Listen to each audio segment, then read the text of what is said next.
Différents faits divers nous interpellent et nous incitent à la réflexion. Ils annoncent un événement imminent et d'une grande importance. Mais comment l'analyser? En écoutant Jean-Claude qui, à la lumière de la Bible, t'accompagnera et te permettra d'être prête, d'être prêt pour le retour de Jésus. Note que les éditions spéciales sont disponibles sur YouTube. Quelle est la réponse 2? Le 2, c'est le chiffre.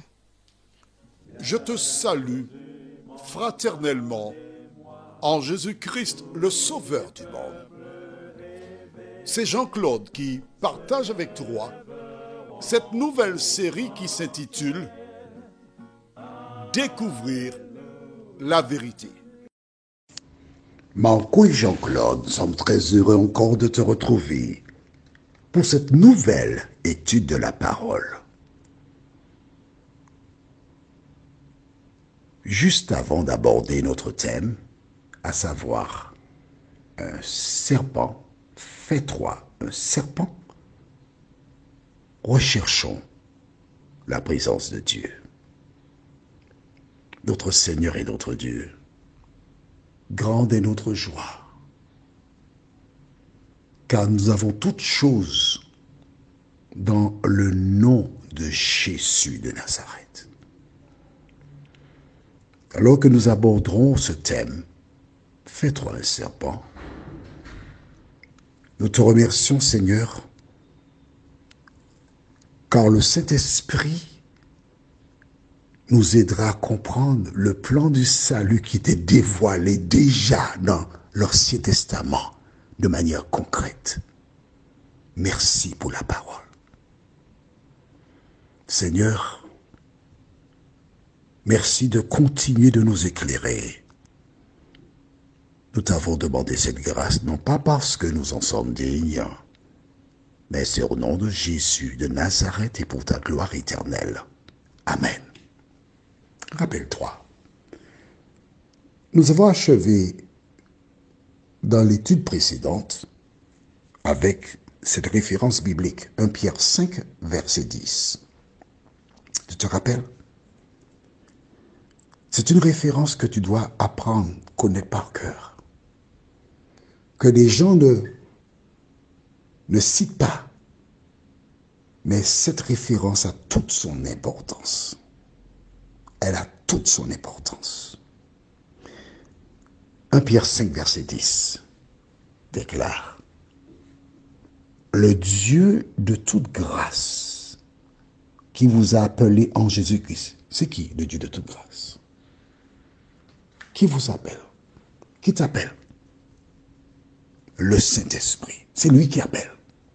Mais oui, au départ de Jésus, il a dit, je vous laisserai un consolateur, un autre consolateur. C'est lui qui vous conduira dans la vérité. Le Dieu de toute grâce qui vous appelait en Jésus-Christ à sa gloire éternelle. Après que vous aurez souffert un peu de temps. Celui qui parle, c'est qui? C'est Pierre. Celui qui avait tiré son épée pour couper la tête de Malchus, le serviteur du sacrificateur, et ce dernier, voyant sa mort, a bougé la tête et il a coupé l'oreille. C'est pas l'oreille que Pierre avait visée, non. Mais non, tu plaisantes. Un impulsif? Non. Le Pierre qui à 3 reprises a nié connaître Jésus, il a blasphémé. qui a abandonné la mission, qui retournait à la pêche. Jésus est parti à sa recherche. Le même Dieu qui est parti à la recherche d'Ève et Adam. Le même Dieu qui est parti à la recherche de Moïse. Le même Dieu qui est parti à la recherche de Pierre. C'est le même qui part à ta recherche. Il a souffert un peu. Et Pierre qui donne son témoignage. Donc il est bien placé pour le dire. Qu'est-ce qu'il a dit ensuite? Il vous perfectionnera lui-même. Qui est sur terre avec toi et moi? C'est pas le Saint-Esprit? Alors c'est lui qui te perfectionne. Nous continuons. Qu'est-ce qu'il fera? Vous affermira, vous fortifiera, vous rendra inébranlable.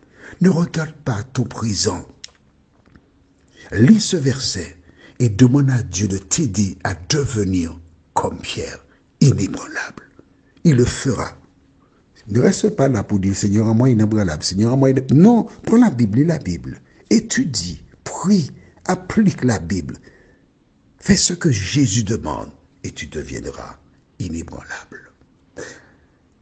Ils ont été donc vers Moïse. Et que se passe-t-il? Une fois qu'ils ont fait la déclaration,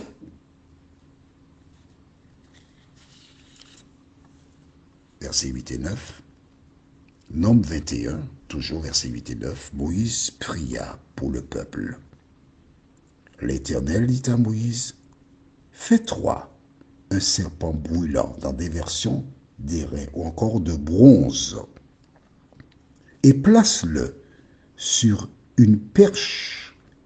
Quiconque aura été mordu et le regardera conservera la vie. Moïse fit un serpent d'airain et le plaça sur une perche. Et quiconque avait été mordu par un serpent et regardait le serpent d'airain conservait la vie. Amen. Voilà. Quand tu lis ce verset, comme ça te paraît bizarre, hein? Faire un serpent d'airain, de bronze, sur une perche qui concourt au serpent à la vie sauve. Mais comment est-ce possible? Qu'est-ce que ça veut dire? Rappelle-toi, je t'ai dit que l'histoire du peuple d'Israël, c'est l'histoire de la race humaine. Que représente la perche? Alors dis-moi, réfléchis. C'est pas difficile, c'est facile. Que représente la perche sur laquelle Moïse devait mettre le serpent d'airain? Tu as trouvé? La perche en question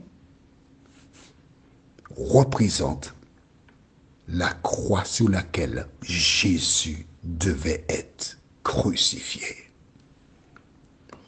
Et le serpent qui était donc sur la perche représente Jésus.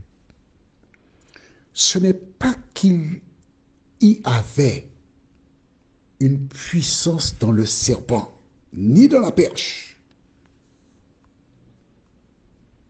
Alors pourquoi Dieu a-t-il dit de faire comme ça? J'attends ta réponse. Réfléchis. Je te dis, c'est pas parler, pas parler, hein, on étudie la Bible. Hein. Pourquoi fallait-il avoir la perche et le serpent? Pourquoi regarder à ces deux éléments sauver la vie des gens? Le serpent et la perche n'avaient aucun pouvoir. Ce qui sauvait la vie de ces personnes, c'était la foi. Croire et obéir. Ce n'était pas rationnel. Mais il fallait juste croire et obéir. On prend un exemple, hein? Très simple. Je suis actuellement à Paris et je passe devant un magasin et je vois 2 costumes achetés, 2 offerts. Alors j'appelle Émile et Édouard. 2 frères. Et je leur dis, les gars, on achète 2 costumes et on a 2 gratuits.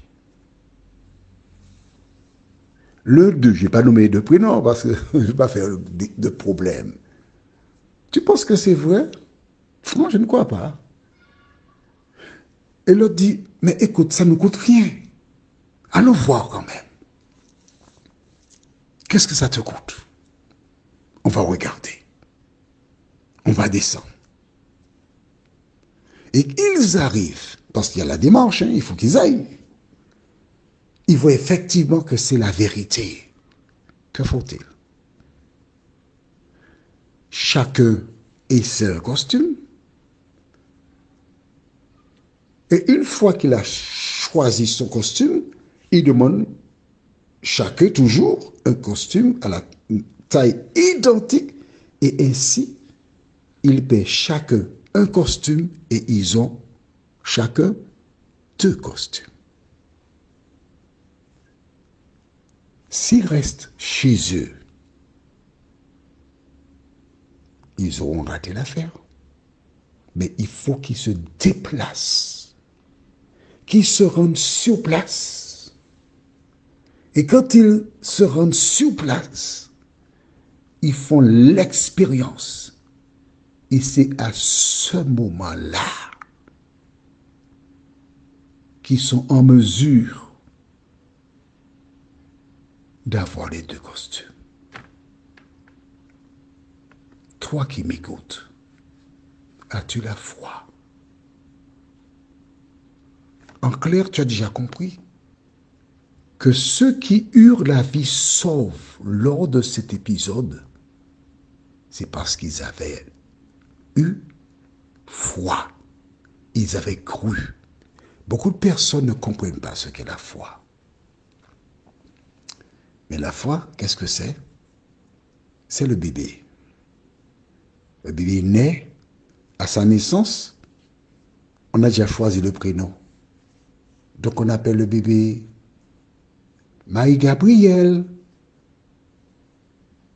Tu n'aimes pas ce prénom-là? Bon, d'accord. Ah, Anaïs. À un moment donné, j'ai jamais fait d'études là-dessus. Mais on note que lorsque l'enfant entend Anaïs, il tourne la tête pour regarder vers la personne, sa maman, son papa ou sa soeur, son frère qu'il a appelé Anaïs. Il a déjà intégré que Anaïs, c'est elle. Devenue plus âgée, Anaïs, oui, c'est son prénom. Elle croit que c'est son prénom. C'est ça la foi. La foi, c'est que ton papa est parti, ou ta maman, et elle te dit, si tu es sage, je te donnerai en fin de semaine,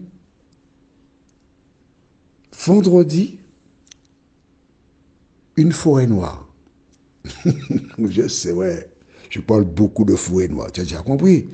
Donc si tu veux me faire plaisir un jour, tu m'offres une forêt noire, je te promets que je penserai beaucoup plus à toi. Que fais-tu? Tu t'organises pour être sage. Et quand maman ou papa part, elle dit, cet après-midi, si je veux, oui maman. Tu as la certitude que maman apportera la forêt noire. Parce que tu as rempli